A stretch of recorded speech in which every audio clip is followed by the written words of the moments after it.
have only 2 days to edit a montage for a roofing client. This is my 10th project with them, but this time they sent me more than 50 GBs of footage, and like always, I wasted the first day.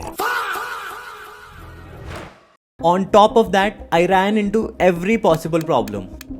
Some files were corrupt, downloads failed, and the client even sent vertical videos for a horizontal final output. So in this video, I'll show you exactly how I edit commercials and montage videos, how I find the trendy effects that make these videos pop, and how to deliver work in a clean, professional way so your clients keep coming back for more. Now let me walk you through my editing plan. I like to edit client videos in 5 simple steps, and each one is equally important. First, just understanding the brief and doing market research. Before opening the editing software, I look at what is working in the niche, what kind of roofing videos perform well, and what style people expect, and what visual language the industry uses. On that note, here is the client brief. The client is looking for a 40 to 16 second montage video. So what exactly is a montage? A montage is a short, fast-paced sequence of clips that shows a process or story in a quick and visually engaging way. The goal of a montage is to show progress, transformation, or action in a way that feels engaging. In this case, we want to show the entire roofing process in under 1 minute while keeping it clear, engaging, and easy to follow. The client is looking for a horizontal output, which is 16:9. The objective of the video is, of course, to create a video to highlight the transformation from start to finish. The client has also provided a rough flow for the video. So we'll start with before roof condition, then we'll go to removal of old roofing, then installation, and then we'll close the video with final reveal. They're looking for music, sound design, color grading, and they have also mentioned that they don't need any heavy animations or effects unless it's needed. Now once the market research is done, I can finally move to second step, which is assembly and music selection. So then I'll open Premiere Pro and import the media files. So there are a total 220 items. Now I'll go through everyone and select the part which are usable in the edit. So assembly means you take all the raw clips and organize them, remove the bad ones, keep the good ones so you know what to use in the edit. Once I started the assembly, I realized that there were way too many clips. So I had to get very selective. I was looking for 2 things, good camera movement and something interesting happening in the frame.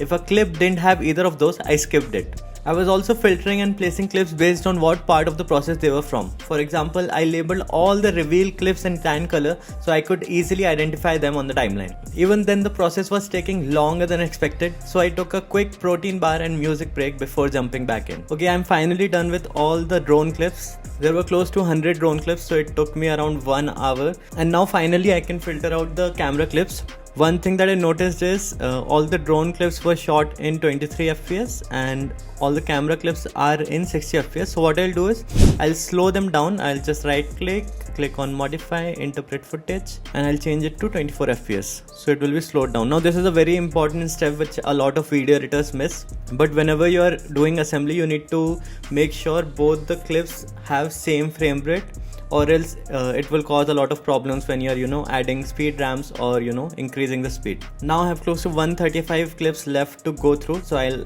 quickly try and finish them. Let's see how it goes.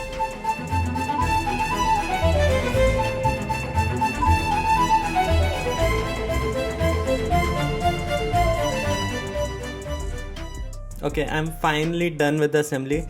This took me close to 2.5 hours, which is a lot. I didn't expect it to take this much time. The drone clips are in violet color, and then the camera clips are in blue, and I got a lot of vertical footage which I have marked as lavender. So I would have to find a way to incorporate them. Overall, the footage cinematography is crazy. The colors also look really good, so I think we'll be able to create something nice. But yeah, the only concern I have right now is the time. But yeah, we'll see. Now once the assembly is complete, we come to the most important part, which is selecting the music. Because honestly, music decides the pacing of the edit. When you're editing client videos, the biggest headache is music, right? I can't just pick a random song from YouTube or some track floating around online. If it's not restriction free, the moment a client uploads the video, it can get taken down. And when you're working with clients, that become your problem as an editor. This is exactly why I have been using Epidemic Sounds. All their music is fully restricted free across every platform. So once I use a track, my clients can post the video anywhere without worrying about claims or takedowns. It removes the single biggest stress point during sound design workflow. They have 50,000 plus high quality tracks and 2 lakh plus sound effects, all created by real artists. I use their Premiere Pro plugin to filter by mood, audition tracks on my timeline and instantly build the vibe I want. Their new adapt feature is also really cool. It automatically adjusts a track to the exact length of my edit, so no more manually cutting or looping. Everything just syncs perfectly. Good music can completely transform a scene, and for client work it also has to be safe, professional and restriction free. Use the link in the description and the promo code ASIL50 to get 50% off for first 3 months on Epidemic Sounds. Alright, now that I've shown you where the music is coming from, let's actually talk about how I pick the right track for a client project like this. On Epidemic Sounds, I checked their commercials, ads and trailer section, but I was still not satisfied. This is one of those struggles every video editor faces. Music selection can be painful because so much of the edit depends on it. After almost 30 minutes searching, it finally clicked. I thought maybe a rock track would work better. And that was it. I found a high energy rock track with a lots of ups and downs, which was perfect for a montage like this. At this stage, I usually send the music to the client for approval, but since this is a repeat client, I decided to take the risk and move forward. I imported the track into Premiere Pro and tried using the remix tool to shorten it to around 50 seconds. But I was not very happy with the result. I manually merged different sections of the songs to create a proper build-up, a strong chorus and a clean drop for the reveal. The music editing alone took another 30 minutes, so that was total 1 hour just selecting and fine-tuning music. But it was worth it because everything else in the edit depends on this foundation. Now with music track locked in, I can move on to the third step, which is rough edit and effects. A rough cut simply means putting all the clips together in the right order before polishing anything else. At this stage, I'm not worried about perfect transitions, color or sound design. I'm only focused on structure, timing and flow. This is where I start cutting clips to the beat and shaping the main structure of the video.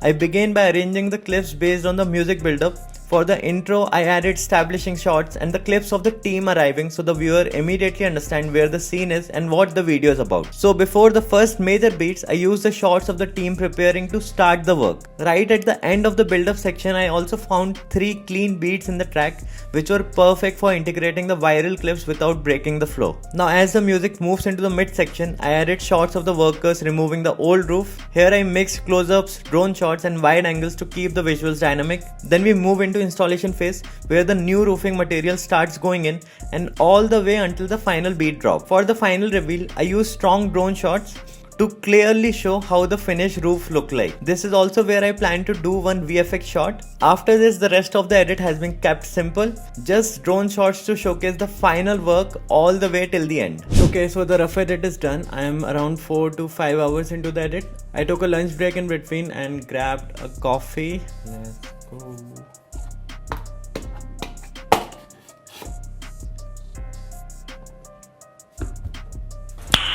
Nice. And now it's time to move on to effects. Now before adding anything fancy, I always start with basics, speed changes and speed ramps. A speed change simply means adjusting how fast or slow a clip plays. You might remember I changed the FPS of the camera clips. They were shot at 60 FPS but I changed it to 24, so everything is already in slow motion. So some speed adjustments are necessary to bring the clip back to the right pace and match the music properly. Next, I want to add speed ramps. A speed ramp is a smooth transition between slow motion and fast motion. It adds energy and makes movement feel more dynamic, especially in action shots and drone clips. In the starting, I think we can make a really cool speed ramp on these 2 shots. So to do that, I'll just zoom in, right click and click on time remapping and speed. Then I'll just use the pen tool, add a point and increase the speed on this part of the clip. In starting, I want very subtle speed ramps, so I won't increase the speed a lot, and I'll do the same on the other clip too. Similarly, I'll add speed ramps on the entire timeline. After fixing the speed, I moved on to keyframing. Keyframes are basically points in time where you tell the software what you want to happen. You set a starting point and ending point and the software smoothly animates everything in between. I use position keyframes to animate the vertical clips so they work properly inside a horizontal timeline. And I also use adjustment layer and added small zoom ins and zoom outs on certain sections. These movements are very subtle but they make a huge difference. Okay, I'm mostly done with everything. Now I wanted to create some advanced effects. Remember I collected some inspirations in a document. So I wanted to recreate this building drop effect for the reveal, but not that flashy. I think we can do a simple version of this. And also from one of the inspiration, I think we can create a masking transition. I don't want to overdo it because the client said that he don't want very fancy or advanced effects. He wants to keep the edit simple, but I think just 1-2 effects can enhance the overall quality. So first I started with adding a masking transition. I cut out the subject in After Effects using a technique called rotoscoping, also known as masking. This means simply separating the subject from the background. I wanted to use this in the first few seconds of the edit so it immediately catches attention. Then I animated the subject into the frame and then brought the background in slightly later. This creates a clean and eye-catching transition without feeling overdone and helps hook the viewer right at the start. Next, at the main reveal, I really want to catch attention of the viewer, so here I'll create the house drop effect. Now I want to do it really nicely, but there is also a time crunch. So here's a very quick tutorial of how to do it. I imported the clips into After Effects, duplicated it and added a freeze frame, and then exported the frame to Photoshop. In Photoshop, I made a selection around the house. At this time I did not realize, but not making a precise selection here would come back to hurt me later. After that I used generative fill to remove the house and create what we call a clean slate. A clean slate simply means an empty background with nothing distracting in it, so you can add or animate elements clearly on top. Then I went back into After Effects. I masked the house into 4 separate sections and animated their position and rotation to create the drop effect. At this point, Coco did not approve of the edit. My cat literally strapped on my laptop, and when I rewatched the effect, I realized it was not looking as clean as I wanted. So I went back into Photoshop, made a much more precise selection of the house and rebuilt the effect again. This time I added subtle camera shake, movement, and that is when the effect finally came together and felt right. With very little time left, I moved straight into sound design and color, which is the 4th step. Sound design is basically all the small sounds you add on top of the music to make the video feel more alive. I jumped back into epidemic sounds and picked a few simple transition sounds, mostly impacts and whooshes, along with some light ambient layers. I quickly added them in the timeline and then moved to color. Color correction is just about fixing the footage so it looks natural and consistent, matching exposure, fixing shots that are too dark and making sure everything feels balanced. The clips were already shot in a good color profile, so I did not push it too much. I mainly adjusted the exposure on the shots that were filmed without proper sunlight. Then I added an adjustment layer on top and gave the whole video a slight boost in contrast, shadows and saturation. Now step 5, finishing touches and render. This is the final check. I went through the entire edit one last time, fixed a small few things, tightened some cuts and made sure everything was on point. Once that was done, the video was ready to export. Before I show you the final result, make sure you subscribe. In the end, I was able to meet the deadline, which brings me to this meme because it honestly feels very accurate right now. The client loved the work, left a 5-star review and even mentioned that he will be coming back for more projects. That being said, here's the final output.